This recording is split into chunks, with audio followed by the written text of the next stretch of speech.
$1000 ساعت 17 چهارراه گلوبندک تهران. مهراز با تیشرت مشکی و شلوار جین که یکم براش گشاد بود از مترو بیرون زد. هوا گرم بود، شلوغی اذیتش میکرد و تنها چیزی که تو ذهنش بود یه بسته چیپس سرکایی بود که باید از سوپری سر کوچهشون میخرید. مثل همیشه بازار بزرگ تهران پر از جمعیت بود. مغازه‌دارها داد میزدن، دستفروشها کنار پیاده رو بساط پهن کرده بودن و مردم عجله داشتن. مهراز آروم راه میرفت، سعی میکرد از بین آدمها رد بشه و به سوپری برسه. ساعت 17:02 آسمان تهران. یک صدای عجیب از بالا اومد. یه هلیکوپتر سیاه دقیقاً بالای بازار. چراغاش چشمک میزد. مردم سرشونو بالا گرفتن. زمزمه ها شروع شد. هلیکوپتر چیه اینجا؟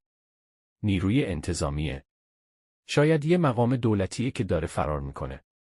نه بابا، این چرا اینقدر پایینه؟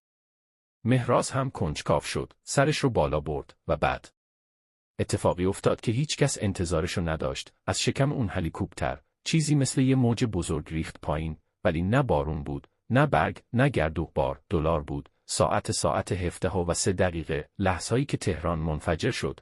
اول چند تا اسکناس آروم پایین اومد، بعد یهو هزاران، شاید میلیون‌ها اسکناس $1 از آسمون شروع به ریختن کردن، مثل یه طوفان کاغذی. انگار آسمون دیوونه شده بود و داشت پول میباروند. برای چند لحظه همه خشکشون زد و بعد $.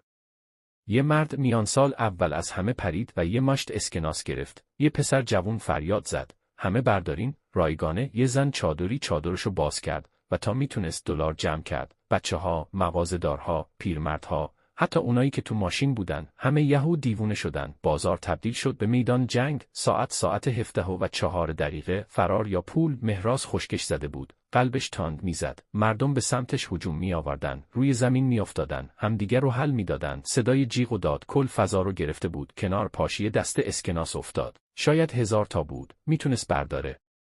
اما برای چی؟ اون فقط یه چیپس سرکایی میخواست، نه اینکه وسط یه طوفان انسانی گیر بیفته.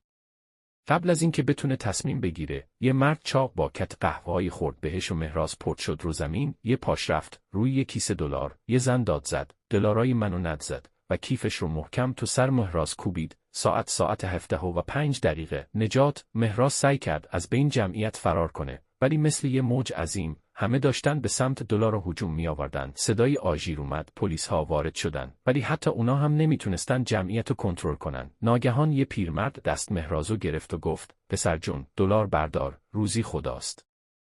ولی مهراز فقط یه چیز میخواست. از این جهنم بره بیرون و یه چیپس بخره. ادامه دارد.